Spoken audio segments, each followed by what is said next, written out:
Hello guys and welcome back. Today we're going to be discussing the difficulty and the balance of Inquisitor Martyr because there is a lot of posts and complaints within the forums that the game is currently broken and unplayable. Now I feel that that's a little bit of an exaggeration, but I do sympathise with the players that are currently struggling, especially those new to ARPG games.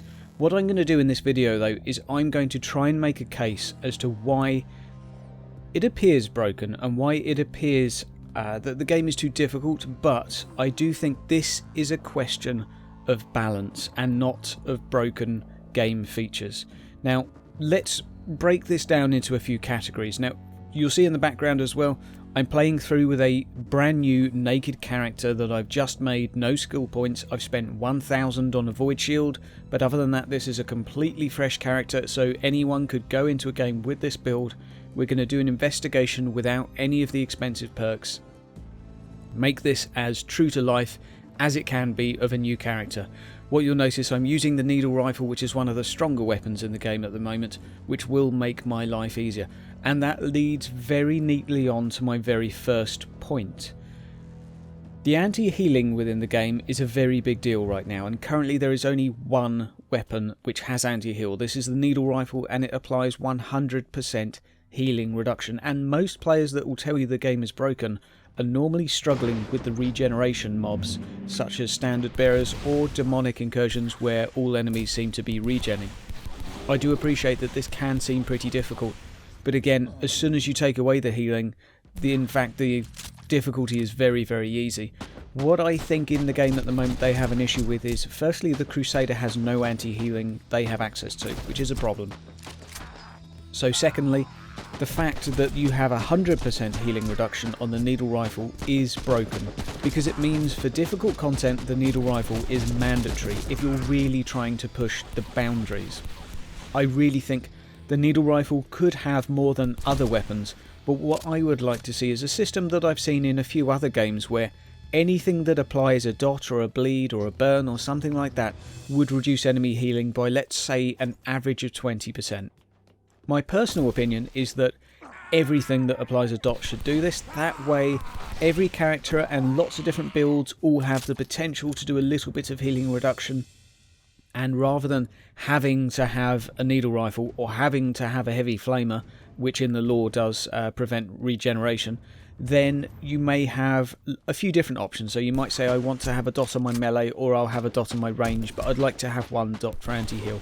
So I think that's one thing straight off the bat they could do to fix a lot of this regenning issue, is just giving more characters a slight bonus, or maybe even a few skill points or skill trees, but then again we still have the difficulty in level 1, so yeah, I'm sticking by my guns on the first point. No, moving on from here. There is also a glaring issue with gear at the moment. First up we'll talk about the armour abilities.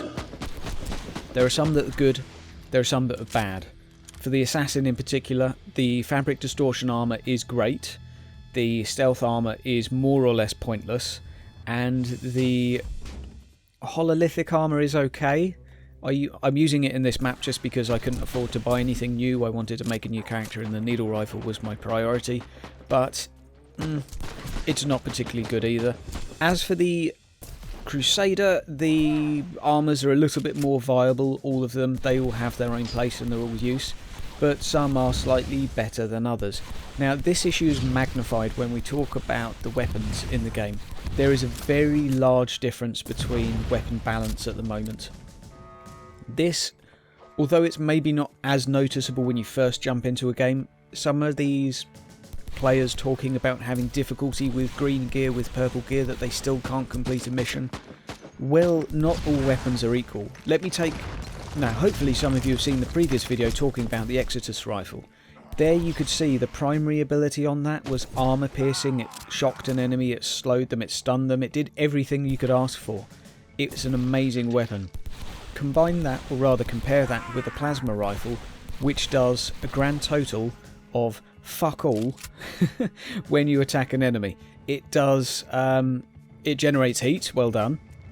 I don't even think a plasma rifle is armour piercing or armour penetrating, so if you want to make a decent build for a plasma rifle, You can put some crit on it, but that's just about all you can do. There's not a lot you can use within these skill trees to magnify this weapon, so you really do have to look at what you're using and how it's being abused by the skills you have. There are certain other weapons as well. Let's take, for example, the sniper rifles of the assassin. Look at the hotshot rifle, the lasgun hotshot rifle rather. It has a bit of extra critical hit, but so big deal, so do a lot of other weapons. And it doesn't have anything else. It's not armor piercing, not armor penetrating, and there's no real reason to use it over the other sniper rifles. At the moment, there seems to be a little bit of a lack of customization with some of these weapons in terms of their ability to interact with a skill tree. Some of them have lots and lots of giblets you can manipulate in order to make them better. Some of these weapons just simply can't really be buffed up very much. They're just crap. But that, again, that's an issue of balance. But I do appreciate if you're going into missions with what you consider to be an amazing weapon like a grenade launcher, and then you come across a dreadnought and it takes you 40 hits to kill it, or an elite unit that's regenning and you just can't kill it because you lack the burst damage. I can understand why you feel like the game is broken and that the difficulty is set too high. I would argue though that once you've played with enough weapons you'll realise it's not the difficulty to blame, it's the actual gear choices likely that are at fault here. Now, there are also some tiles that are really hard to deal with. There is one in particular, large circular room. You sometimes get two turrets within there, one left, one right. Wherever you go, you're going to get shot. And as well as that, whenever you aggro anything in the room, everything comes at you. That is rough. But I would say that's probably one of only about 3 tiles that are really difficult. The rest I think are all manageable if you take a safe and cautionary sort of approach, use the cover system. Now I do grant you, it is harder for melee in many tiles. That's a lot of many, but it is a lot harder for a melee, especially the assassin. But I would say, again, this is a little bit of a balance issue. It doesn't mean the game is broken, because ranged works quite well. Melee being tougher is a problem that Diablo 3 had for a very long time, actually. The problem is you're taking range damage as a melee. Although enemies do shoot through each other and damage each other in this game, which I think they've tried to do to... So if you're surrounded by melee units and there's a ranged unit shooting you as well, they will be killing the melee units for you. Which is a nice idea, but it doesn't quite always work that way. You seem to just take more damage in total. Let's say you've got one elite you're tanking and a bunch of ranged melee. Yes, you could position yourself in a way, if you were that way inclined and smart enough, to make sure the enemies that were ranged were shooting the melee unit to do extra damage on your behalf. But I think many players haven't gotten to that level of awareness in the game yet, and just end up taking a bucket ton of more damage.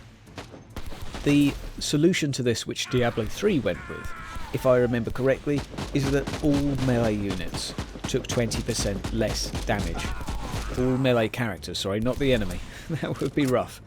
I don't think they have to go with this option, but I think something needs to be done to offset the amount of damage you take. This being said, we haven't fully realised the amount of deflection that may be in the game.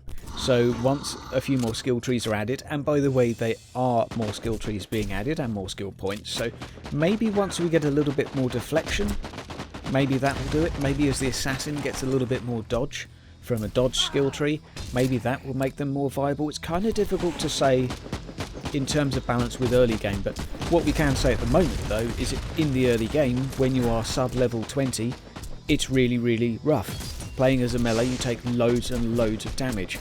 I would be in favour of you taking 20% less damage as a melee, full stop.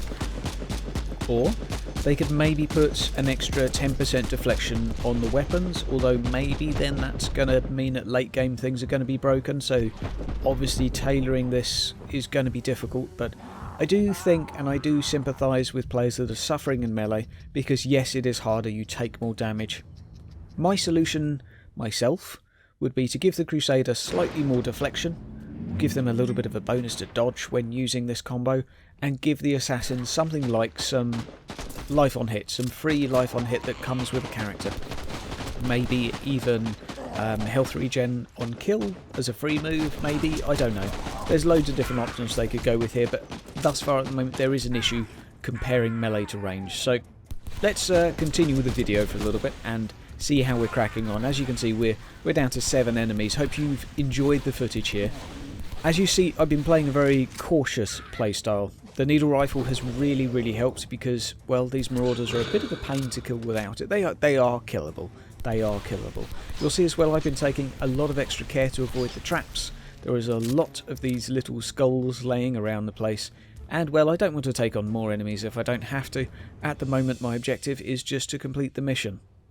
Also, as we can see here, I would recommend you make use of all of the features on the map. The turrets can be used to kill mobs really quickly. These explosive red barrels, well, if this marauder's taking too long to kill, just blow him up. Nice and easy. But there are other ways to take on enemies in some of the maps and some of the tile sets if you get lucky. But guys, I hope you've enjoyed the footage. I hope this has given you something to think about in terms of difficulty. Again, I would just, as a summary, say it's an issue of balance for me, not difficulty, because some of the weapons and some of the playstyles work really well. The current patch has been a blessing for some of us. It's a lot more fun. The increase in enemy numbers, there's more of them, but it doesn't feel like there's too many. You just have to use the cover system a little bit. Feels fine. But I do appreciate if you're using some of the underpowered stuff, it's going to feel like the game is impossible, but don't worry. The devs are working at it, and starting gear is rumoured to be getting a buff. I do think the yellow gear is disproportionately bad. Obviously they have to be careful here, but that simple fix on its own may completely fix all of the players' concerns with the game's current balance setting. And as well as this, there is going to be a tutorial of sorts for each class and character within the final release, so you'll have access to basically some content to get a little bit of XP and gear and such early on before you really even get started into the open sandbox feature. So that may well as well fix a lot of these concerns. Let's kill this last marauder. Smack, smack, pow. I do like the sound effect of the needle rifle. It really does make me feel like a witch doctor again. Guys, it's been fun. Love you loads. Have a nice weekend, okay? Goodbye.